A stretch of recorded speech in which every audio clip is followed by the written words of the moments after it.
ada masalah di sini, terutama ini kalangan remaja. Remaja itu kan anak sekolah, ya. Tahu kalau bisa bilang ya mungkin termasuklah yang masih mahasiswa, ya. Ketika mereka melakukan seks di luar nikah, kemudian terjadi kehamilan, itu akan mengganggu aktivitas sekolah mereka, ya. Sehingga terjadilah hal-hal yang buruk bagi mereka, ya. Tidak bisa melanjutkan sekolah dan lain-lain, ya. Dan inilah kemudian yang dilihat pemerintah itu harus diatasi, ya, harus diatasi dampak ini, ya. Tapi cara mengatasinya ini yang agak membingungkan kita, ya. Cara mengatasinya dia dengan memberikan kondom. Islam itu tidak hanya memberikan tadi itu, ya, memberikan hukuman bagi orang yang sudah melakukan, tapi dalam Islam itu ada juga sebuah sistem yang dibangun untuk mencegah terjadinya zina. Jadi sistem itu dia bagikan benteng yang berlapis-lapis. Berlapis-lapis bintang itu. Jadi kalau kita umpamanya diterapkanlah umpamanya Islam itu di negeri ini, dengan adanya lapisan ini kayaknya itu mustahil ada orang yang mau berzina. Permasalahan yang hendak kita coba bahas ini adalah kenapa kemudian kita ini di negeri mayoritas muslim, ya, justru perzinahan itu semakin merajalela, ya. Itu yang perlu kita bahas di sini. لا ما عاد يرعبني ظلم يهددني لا شيء أخسره لا مهما يطول الدرب فالحق. Bismillahirrahmanirrahim. Assalamualaikum warahmatullahi wabarakatuh. Waalaikumsalam warahmatullahi wabarakatuh. Alhamdulillahirabbil alamin. Assalatu wassalamu ala asrofil anbiya'i wal mursalin wa ala alihi wa sahbihi ajmain. Asyhadu an la ilaha illallah wahdahu la syarikalah wa asyhadu anna Muhammadan abduhu wa rasuluh alladzi la nabiyya ba'dah. Bersyukur kita kepada Allah dengan mengucapkan alhamdulillah serta bersalawat kepada Rasulullah dengan mengucapkan Allahumma sholli ala Muhammad wa ala ali Muhammad. Pemirsa Kifas Channel dimanapun Anda berada, semoga dalam keadaan sehat walafiat dan semoga dalam lindungan Allah Subhanahu wa taala. Amin. Berjumpa lagi kita dalam Talkshow Kifas Channel, di mana setiap pekannya kita mendiskusikan perkara yang sedang hangat di tengah-tengah umat dan memberikan pandangan berdasarkan sudut pandang Islam. Nah, di mana pada pekan ini kita membahas legalisasi zina untuk remaja. Seperti biasa, untuk membahas ini kita di tengah-tengah kita telah bersama Ustadz Syarifuddin Caniago. Apa kabarnya, Ustadz? Alhamdulillah. Pemirsa Kifas Channel yang dirahmati Allah, pekan ini tema kita legalisasi zina untuk remaja, di mana Presiden Jokowi telah menekan peraturan pemerintah. Peraturan pemerintah tersebut ternyata mengundang kontroversi, di mana dalam pasal 103 ayat 4 tertulis bahwa pelayanan kesehatan reproduksi selain meliputi deteksi dini penyakit, pengobatan, rehabilitasi, dan konseling, mencakup pula penyediaan alat kontrasepsi bagi warga usia sekolah dan remaja. Nah, berdasarkan fakta ini, Ustadz, bagaimana Ustadz memandangnya? Ya. Bismillahirrahmanirrahim. Assalamualaikum warahmatullahi wabarakatuh. Waalaikumsalam. Alhamdulillahirabbil alamin. Wassalatu wassalamu ala asrofil anbiya'i wal mursalin wa ala alihi wa sahbihi ajmain. Asyhadu an la ilaha illallah wahdahu la syarikalah wa asyhadu anna Muhammadan abduhu wa rasuluh allazi la nabiyya ba'da. Berjumpa lagi kita kembali di talkshow kita, ya. Dan tadi ini sudah disampaikan topik kita adalah tentang legalisasi perzinahan pada remaja. Yang tadi disampaikan ini berasal dari munculnya peraturan pemerintah ya yang sudah ditekan oleh Presiden Jokowi yang dimana itu mengundang kontroversi ya. Jadi di sini kalau kita melihat sebenarnya apa sih yang mau penyebab dan apa tujuan ini dibuat ya peraturan pemerintah ini. Kalau kita lihat saat ini di masyarakat ya, terutama di kalangan remaja itu masalah hubungan seks di luar nikah ini itu sudah sangat meluas dan merajalela ya. Dan kemudian dari BKKBN sendiri, Ketua BKKBN dia mengatakan bahwa dari data yang mereka dapatkan, walaupun usia pernikahan remaja itu menurut mereka itu data itu disebut itu di sekitaran 22 tahun, tapi ketika mereka mengadakan semacam survei itu ternyata para remaja orang-orang itu sudah melakukan hubungan seks mereka pertama itu di usia 15 dan sampai 19 tahun. Ya. Berarti kalau nikahnya 22, pertama melakukan hubungan seksualnya 15-19, berarti kan dia sudah pelaku zina ya. Nah, berarti dia pelaku zina ya. Dan itu dia persentasenya itu yang dia dari yang wanita itu 59%. Ya, 59% sudah pernah melakukan hubungan seksual di luar nikah ya. Dan kemudian laki-lakinya 74%. Ya. Jadi lebih banyak laki-laki ya. Kemudian di sisi lain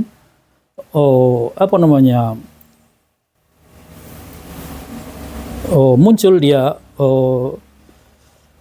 gejala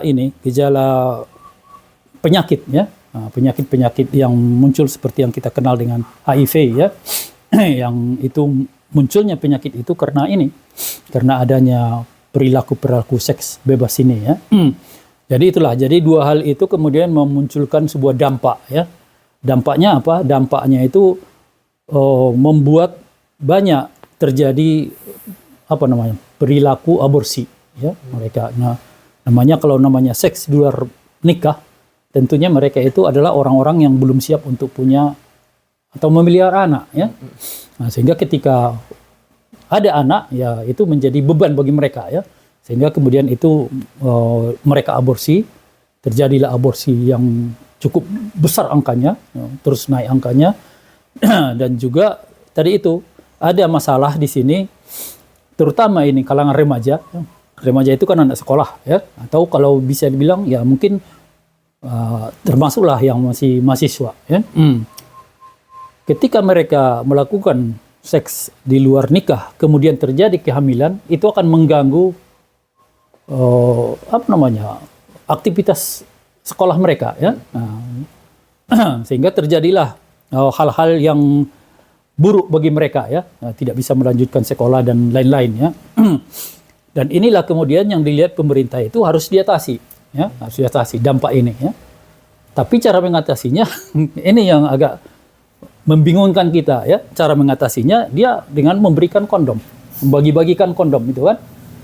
Kalau kita melihat dari sudut pandang untuk cara mengatasi jangan terjadi aborsi, jangan terjadi kehamilan, benar, ini bisa ya. Ini bisa dibilang efektif ya. Jangan terjadi HIV tadi. Nah, ini bisa kita pakai. Tapi di satu sisi apa yang dilakukan pemerintah itu justru semakin melapangkan jalan bagi orang-orang untuk kemudian melakukan pergaulan bebas itu kan dengan seksual di luar nikah itu ya, karena mereka tidak ada kekhawatiran lagi ya, tidak ada kekhawatiran kehamilan, tidak ada kekhawatiran kena penyakit dan segala macamnya ya, sehingga kemudian itu akan justru menyuburkan perzinahan ya. Nah, sementara kita tahu ya, kita ini di negeri ini adalah negeri di mana rakyatnya itu mayoritas muslim ya. Nah, tentunya kita memahami bahwa zina itu sesuatu yang diharamkan dalam agama ya. sesuatu yang buruk ya. Jadi itu ya, makanya itu yang kita lihat yang dituju oleh ini apa namanya peraturan pemerintah itu adalah untuk mengatasi dampak tadi. Tapi mereka tidak peduli dengan apanya itu kan, dengan penyebabnya itu. Jadi apanya apa namanya sama seperti umpamanya ada asap gitu kan, ada asap. Jadi mereka sibuk meniup asap itu biar habis asapnya, tapi apinya tidak dipadamkan. Nah, sehingga kemudian ini ya, yang terjadi ya. Dari kemudian ada dari lagi yang paling menyeramkan itu dari PPATK ya. Jadi ini PPATK ini adalah apa namanya satu instansi yang mereka bisa menelusuri transaksi keuangan ya. Nah, mereka bisa menelusuri itu semua ya. Jadi di situ disebutkan itu mereka mencurigai ada berapa ya 130.000 transaksi yang itu dikategorikan sebagai transaksi untuk apa namanya prostitusi remaja ya, yang di bawah 18 tahun ya. Apakah dia prostitusi secara langsung atau ada yang model baru dia online. Bisa dipesan online gitu kan, ya itu 130.000 jumlah transaksi yang jumlahnya itu ya ratusan miliar tentunya ya. Dan di sini dari data mereka juga disebutkan itu dia pelakunya itu remaja-remaja yang kemudian menjadi apa namanya pelayan seksual ini ya.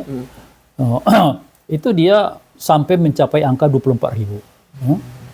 Itu angka yang sangat mengkhawatirkan ya. Nah, kita sendiri nggak tahu ya orang ini di mana ya. Jangan-jangan di dalam keluarga kita ada. Dalam keluarga kita ada ya, karena mereka begitu rapi menutup ininya, apalagi dengan ada model online ini kan. Ya, jadi nggak tahu kita. Jadi ini sangat mengkhawatirkan ya. Makanya itu yang kemudian itu masyarakat muncul kontroversi itu gara-gara itu ya. Bukannya mengurangi atau menghilangkan perzinaan, justru dengan model ini memberikan kenyamanan bagi orang untuk berzina ya. Nah, sehingga siapapun ya nggak ada masalah gitu kan. Nah, asal ada kesempatan ya dan kemudian sama-sama mau ya udah jalan gitu kan. Tidak ada lagi yang mereka khawatirkan ya. Seperti tadi dia khawatir adanya kehamilan, itu yang paling utama, kemudian khawatir terkena penyakit tadi ini ya. Jadi itulah yang membuat ya, dalam pandangan saya itulah yang membuat pemerintah kemudian mengeluarkan peraturan pemerintah ini. Ya itu mungkin dari ininya ya. Penyebab kenapa ini dikeluarkan ya. Dari penjelasan Ustadz tadi, Ustadz menyebutkan bahwa banyak di antara remaja kita ya. Dan itu masih berumur 15 tahun gitu kan. Nah, kita ketahui bersama kan di negeri kita ini mayoritas muslim Ustadz ya. Nah, kira-kira apa Ustadz alasannya di negeri yang mayoritas muslim ini zina itu masih merajalela dan pelakunya itu banyak juga remaja gitu dan mungkin kebanyakan mereka juga banyak beragama muslim atau Islam gitu. Kira-kira apa alasannya? Ya. Jadi di sini sebenarnya tadi itu yang kita bahas tadi adalah karena dia mau menyasar ke sekolah disebutkan itu, makanya yang kita bahas ini remaja ya. Karena perzinahan itu bapak-bapak banyak juga. Bapak mama banyak juga ya, yang usia udah banyak juga ya. Nah, tapi di sini kita mau khususkan diri tentang remaja ya, karena ini yang disasar di sini. Ya. Permasalahannya adalah permasalahan yang hendak kita coba bahas ini adalah kenapa kemudian kita ini di negeri mayoritas Muslim ya. Justru perzinahan itu semakin merajalela ya. Itu yang perlu kita bahas di sini. Dan ketika kita membahas ini tentu ini bukan sesuatu yang terjadi tanpa sebab. Ya. Ini pasti ada pemicunya ya, pasti ada pemicunya. Karena dia sebagai seorang muslim semestinya mereka tidak melakukan ini ya kan? Tidak melakukan ini ya. Tapi kenapa mereka kemudian jatuh dalam perbuatan-perbuatan maksiat ini?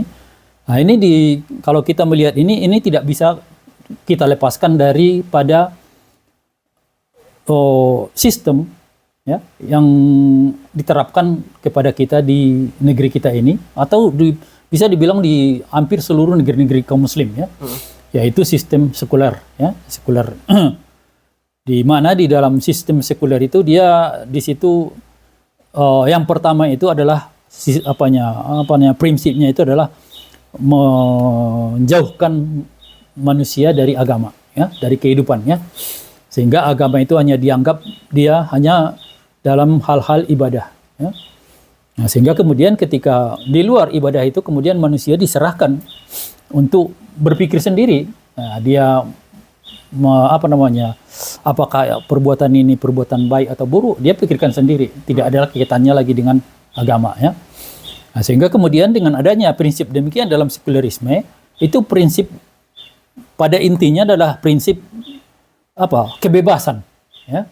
Jadi manusia itu akhirnya dibebaskan dia dari keterikatannya dengan Al-Khaliq ya, pencipta ya. Sehingga walaupun tadi itu mereka muslim ya, kemudian mereka dalam kehidupannya tidak lagi merasa terikat dengan Allah ya. Dan tidak terikat dengan Allah berarti tidak terikat lagi dengan hukum-hukum dalam Islam. Syariat Islam tidak terikat lagi mereka dengan itu. Itulah yang kemudian membuat mereka itu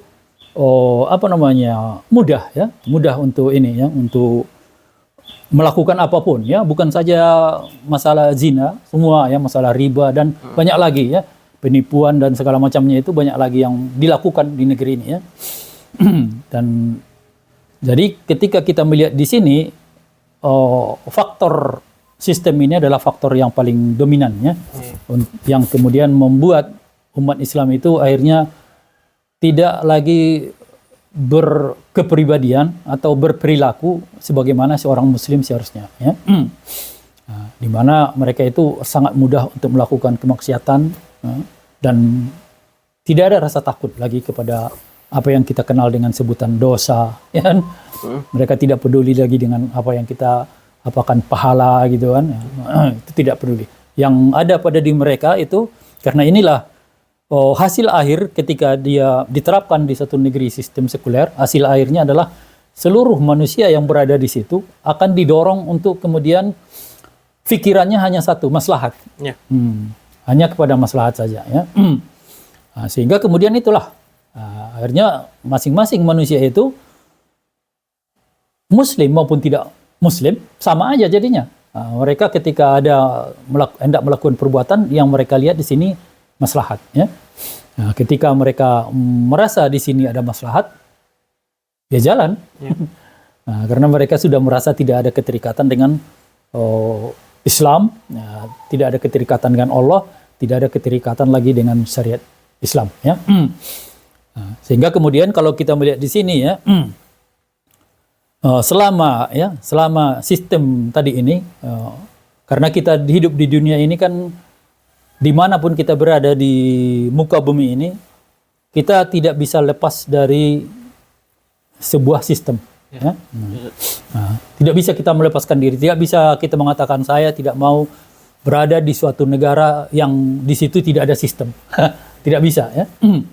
Dan saat ini yang paling mayoritas negara-negara atau negeri-negeri di muka bumi itu diatur dengan sistem sekuler ini ya. Ada satu lagi sistem sosialis ya. Ada dua ya. Dan dua-duanya itu hal-hal yang buruk ya, dalam pandangan Islam itu buruk dua-duanya. Jadi selama ini makanya Allah mengatakan dalam Al-Qur'an itu afa hukmul jahiliyati yabghun, apakah hukum jahiliyah yang kalian inginkan ya? Waman ahsanu minallahi hukman liqaumi yuqinun ya. Siapa yang lebih baik membuat hukum ya daripada Allah bagi orang-orang yang yakin ya, orang-orang yang meyakini ya. Jadi kalau kita lihat dari ayat itu, dia hukum itu atau termasuk dia sistem yang membuat hukum itu hanya dua ya. Satu sistem hukum jahiliyah, satu sistem atau hukum yang berasal dari Allah ya. Jadi segala sistem yang bukan berasal dari Allah itu masuknya jatuhnya kepada jahiliyah. Nah, dari itu munculnya, kenapa disebut jahiliyah? Karena sifat kejahilan manusia, ya. Dia sudah diberi hukum oleh Allah, kemudian dia mengambil hukum lain lagi, ya. Itu sifat jahil, ya. Itulah, ya. Makanya kemudian segala hal-hal yang buruk yang terjadi di zaman-zaman jahiliyah dulu, dengan kembali diterapkan di tengah kaum muslim hukum jahiliyah itu modern, ya, sekulerisme tadi, maka itu akan kembali datang. Ya, makanya kita lihat semua datang gitu kan.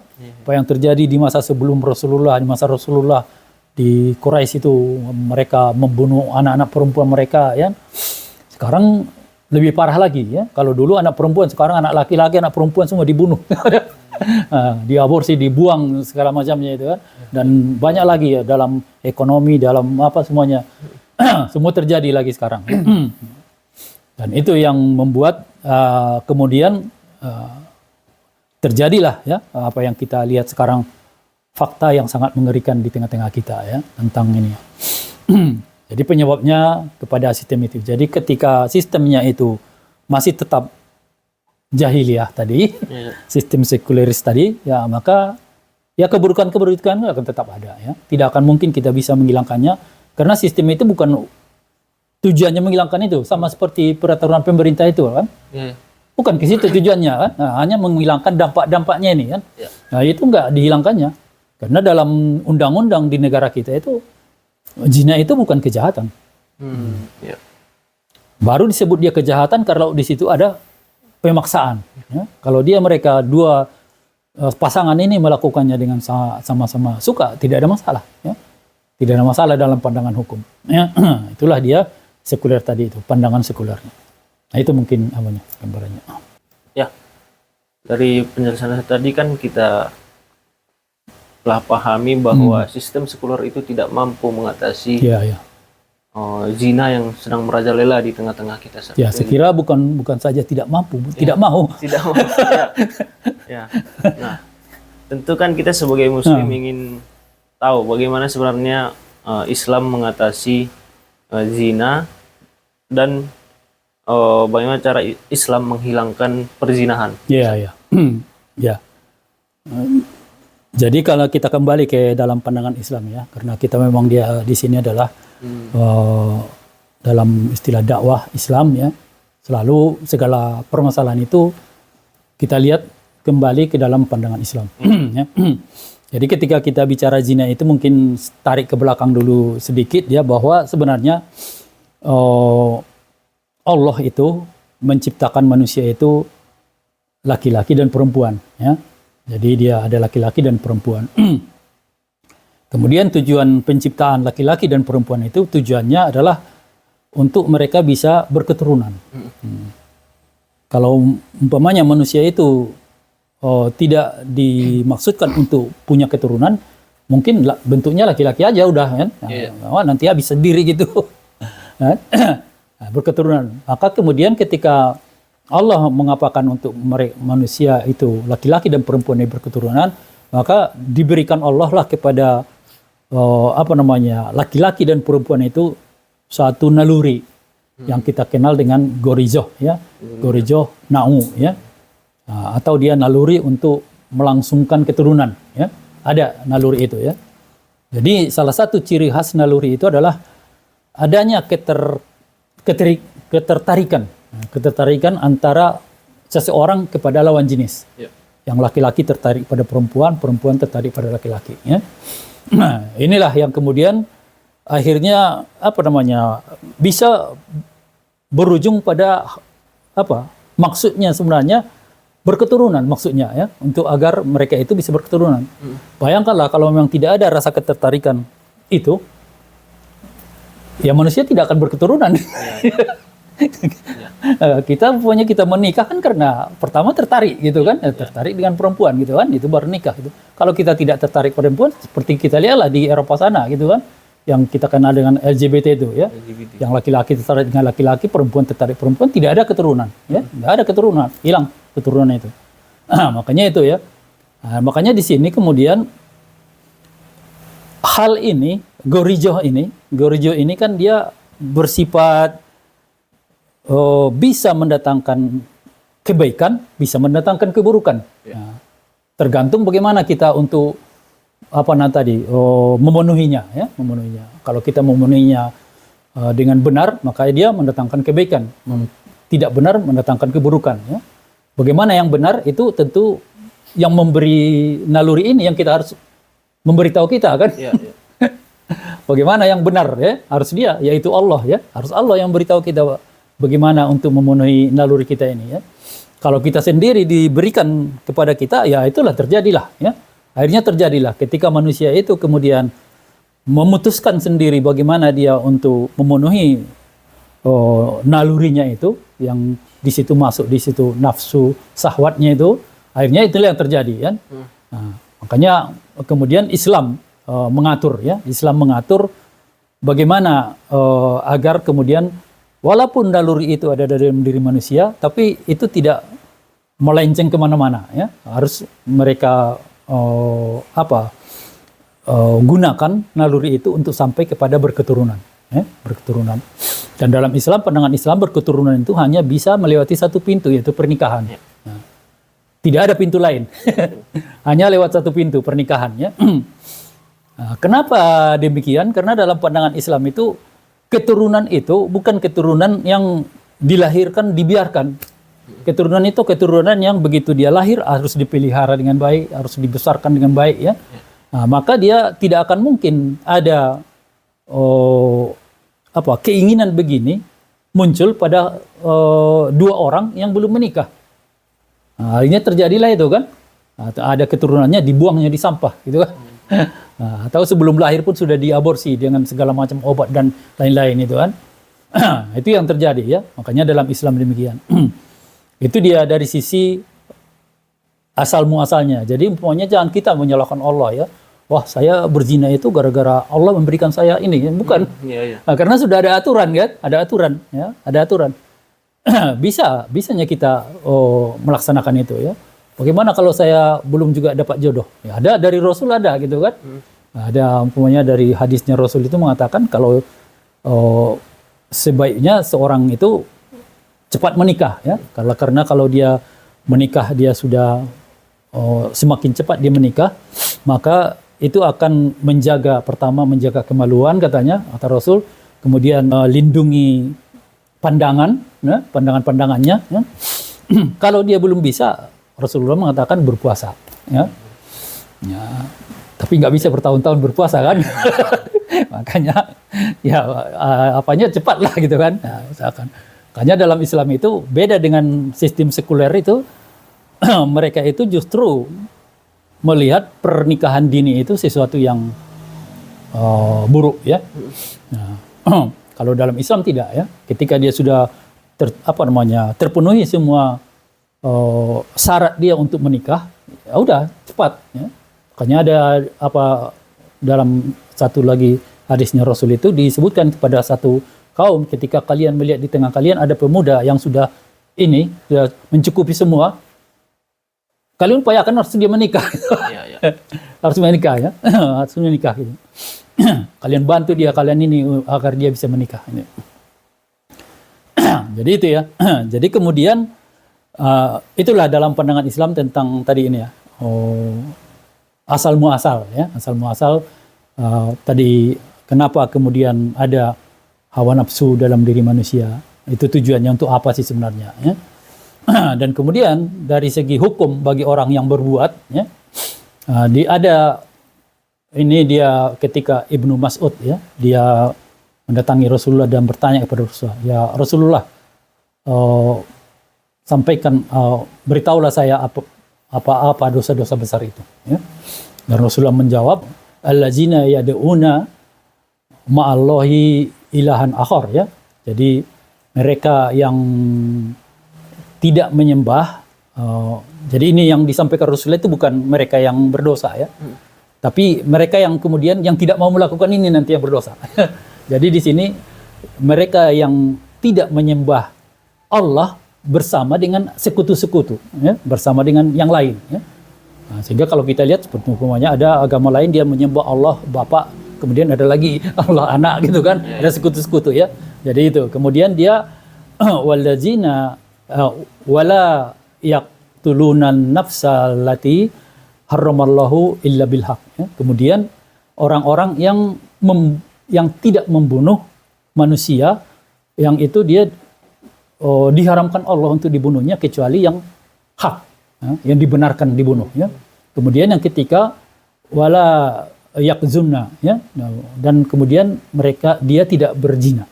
Nah, jadi ada 3. Pertama dia menyembah syirik, ilahi bilang kita. Ya.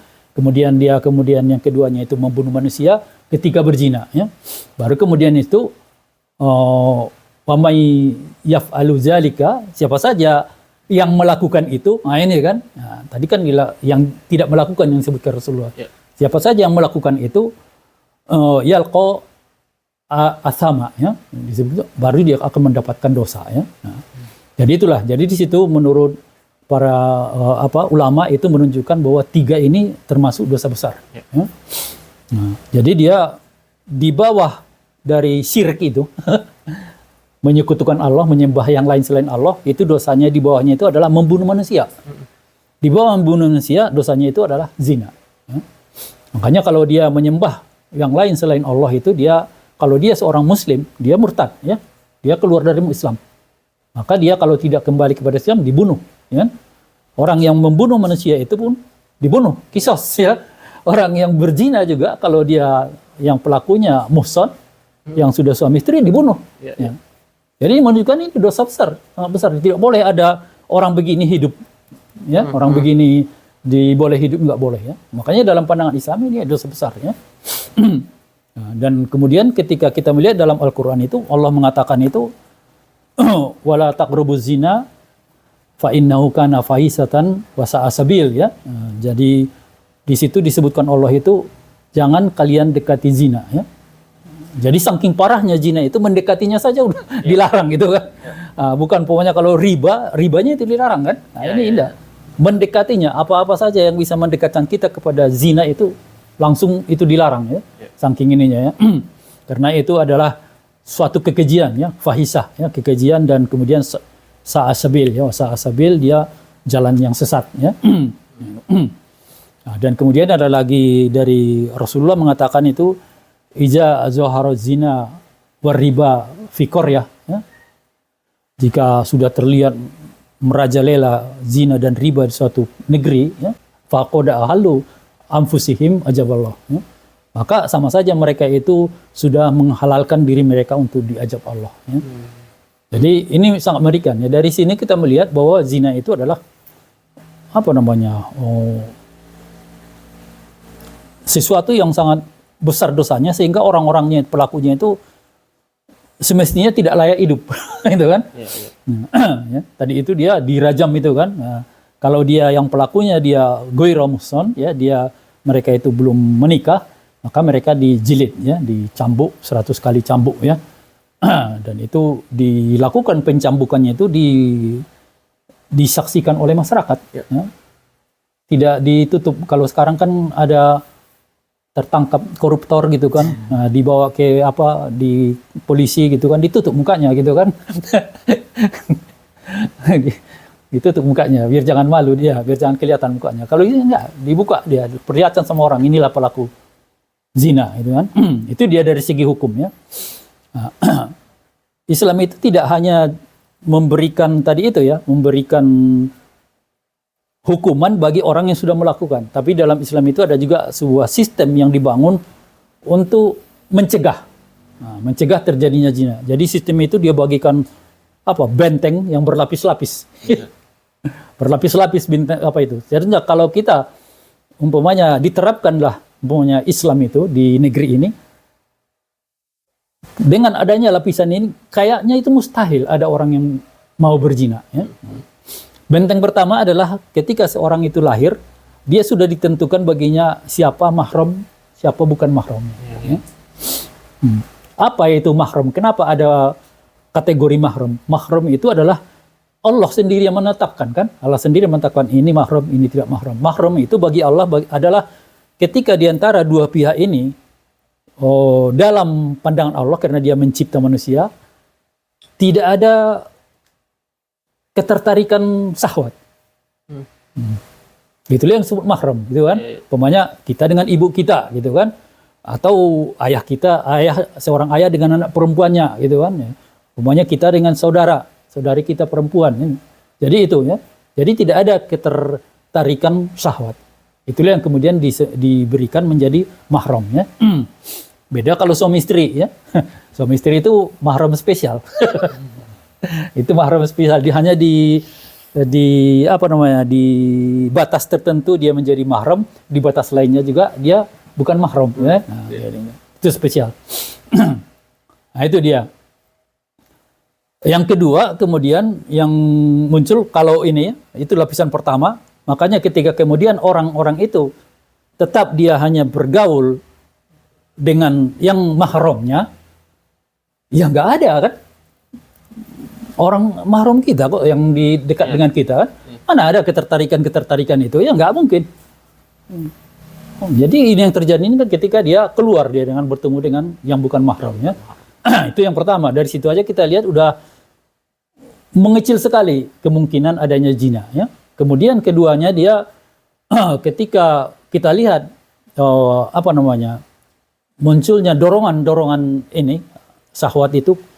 Yang paling apa itu kan karena laki-laki lah kita bilang kan, laki-laki itu dia lebih ini ya lebih agresif atau apa gitu kan. Nah, dia yang ini dia munculnya dorongan itu ketika dia melihat aurat perempuan. Makanya dalam Islam ada aturan tidak boleh memperlihatkan aurat perempuan kepada yang bukan mahram. Nah, maka perempuan itu kalau dia keluar dari rumahnya dia harus menutup tubuhnya dengan ini ya, dengan pakaian yang tidak memperlihatkan aurat. Sehingga kemudian laki-laki yang melihat dia tidak ada.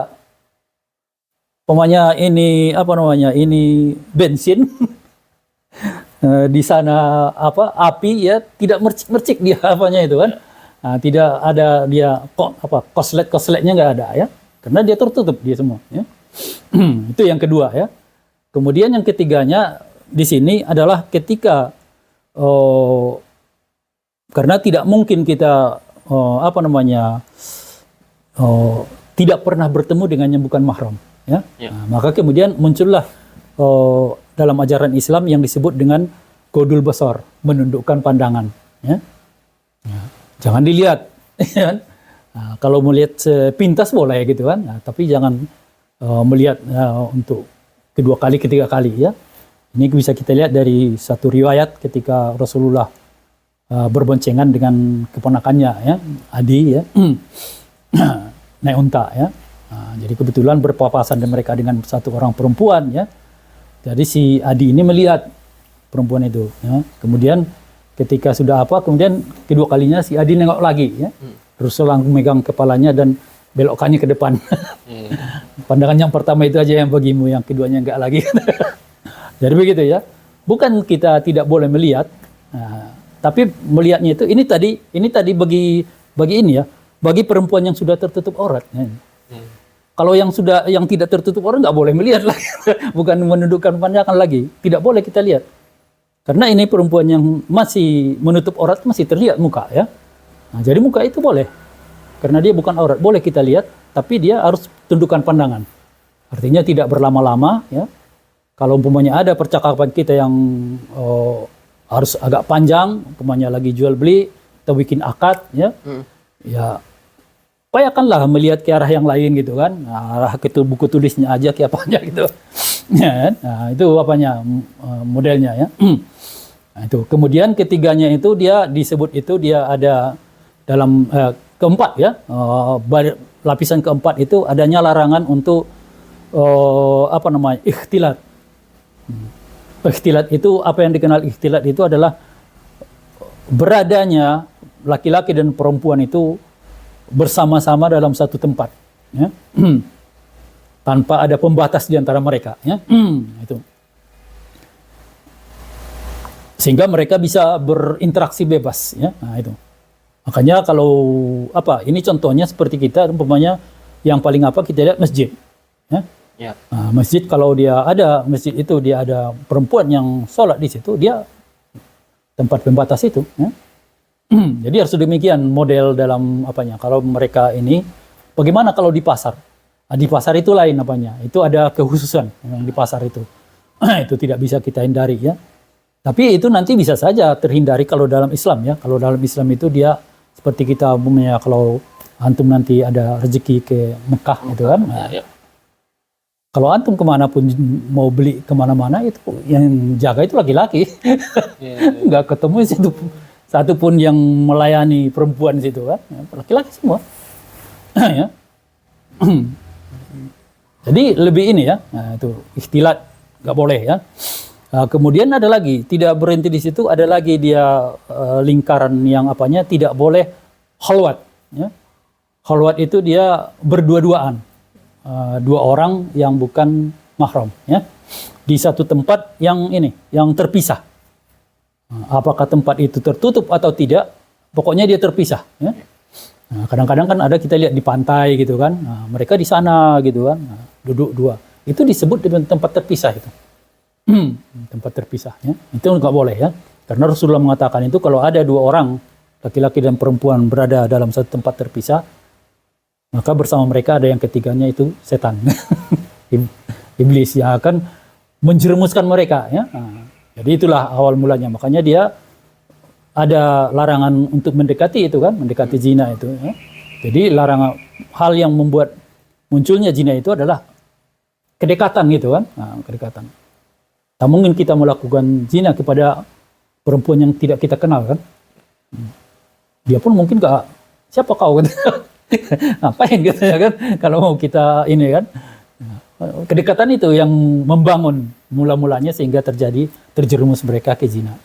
Ya tidak cukup di situ, ada lagi dia. Jadi sangat berlapis sebenarnya. Berlapis. Ada lagi dia yang disebut dengan larangan tabarruz. Tabarruz itu adalah perempuan itu dia bersolek berlebihan ya. Pertama dia dari sisi pakaian, dari sisi ininya perhiasannya semua bersolek berlebihan sehingga menarik perhatian laki-laki ya.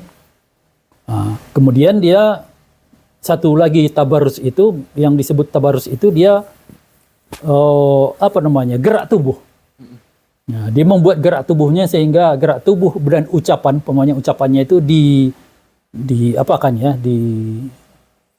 diromantiskan atau apa gitu kan, sehingga menggoda orang lain atau apa gitu. Nah, jadi itu. Jadi ada ini. Jadi itu berlapis-lapis itu. Jadi kalau kita lihat di sini itu di lapis pertama saja udah sangat kecil kemungkinan orang bisa melakukan zina, apalagi ini semua lapisan-lapisannya ini.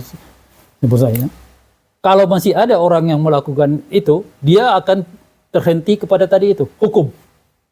Nah, aku nggak peduli lah itu semua gitu kan. Dia akan mikir hukumnya. Dirajam. Nah, barulah situ yang paling terakhir gitu kan. Nah, makanya kalau kita lihat kalau dia yang diterapkan dalam Islam dengan tadi itu syariatnya itu semua lapisan-lapisan pencegahnya itu dan ada hukum yang sangat berat di luar itu bagi pelakunya. Itu secara logika saja kita melihat itu tidak akan ada ya. Pemain saja ada pezina gitu kan langsung dirajam dia di sana di masjid raya gitu kan, di halamannya itu dirajam sampai mati gitu. Berhenti orang naik pezina itu. Berhenti ya, tidak sembarangan lagi seperti sekarang ya. Ketahuan dibunuh. Ya. Jadi itu ya. Jadi kalau kita melihat di sini Islam itu tidak cuman menghukum orang yang melakukannya, tapi pencegahannya sangat luar biasa. Nah, sehingga kemudian peluang untuk orang bisa melakukan zina, kesempatan dan apanya itu tertutup rapat itu. Nggak ada celah, kalau menurut saya itu nggak ada lagi celah orang membuat zina ya. Beda dengan sistem sekuler sekarang ini. Kalau di sini justru suka-suka lo gitu. Nggak ada ini, nggak ada pencegahan sama sekali ya. Pencegahan sama sekali. Dari yang tadi itu seperti peraturan pemerintah ini bukan pencegahan untuk zinanya.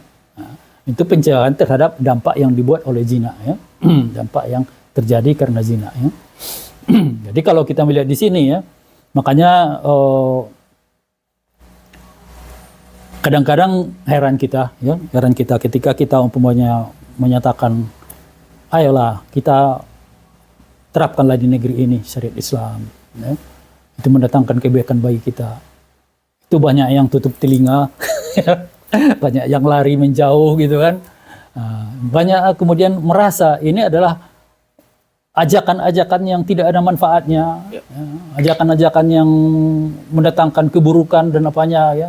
Tapi kemudian dia mengeluh ketika dia mendapat keburukan-keburukan, pemanya anak-anak di antara keluarganya ada yang terjerumus di sini ya, ada yang hamil di luar nikah, ada yang bercerai gara-gara selingkuhan dan segala macam ya.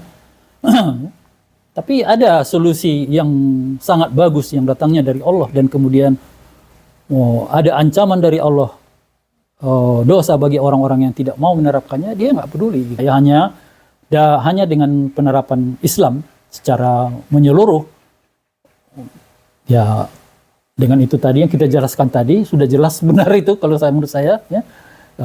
Zina itu bukan saja bisa dikurangi, tapi nggak ada lagi peluang orang untuk melakukan zina ya. Tidak lagi peluang orang untuk melakukan zina. Mungkin itu ya. Terima kasih Ustaz telah memaparkan banyak hal tentang topik yang telah kita bahas pekan ini, di mana topik kita pekan ini legalisasi zina, yaitu di mana pemerintah yang itu bukan mengurangi zina, tapi hanya mengurangi dampak yang diakibatkan oleh zina, di mana pasal ini secara melegalkan jual beli kondom untuk remaja dan anak-anak sekolah gitu. Nah, alasannya kenapa sebenarnya zina yang di negeri kita yang masih merajalela ternyata akibat masih diterapkannya sistem kufur. Nah, dalam pandangan Islam, zina itu merupakan dosa besar ya. Satu di antara dosa besar, yaitu dosa besar yang pertama itu syirik, kedua membunuh, dan ketiga itu zina. Dalam Islam mengenai zina ini tidak hanya dihukum ya, ternyata ada juga pencegahannya. Tadi dijelaskan oleh Ustaz, banyak sekali lapisan-lapisan yang bisa mencegah kita dari berbuat zina. Nah, itu dia pembahasan kita pada pekan ini.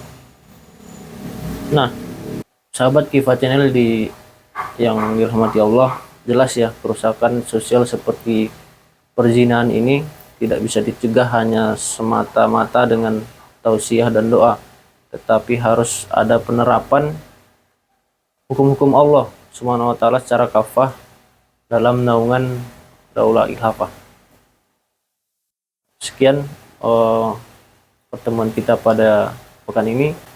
Bagi pemirsa, jangan lupa like, comment, and subscribe channel kita supaya bisa berkembang, dan bagi pemirsa tolong dinyalakan lonceng notifikasinya agar bisa mendapatkan update terbaru dari kita. Sekian, Assalamualaikum warahmatullahi wabarakatuh. Waalaikumsalam. Alhamdulillah. لا ما عاد يرعبني ظلم يهددني لا شيء أخسره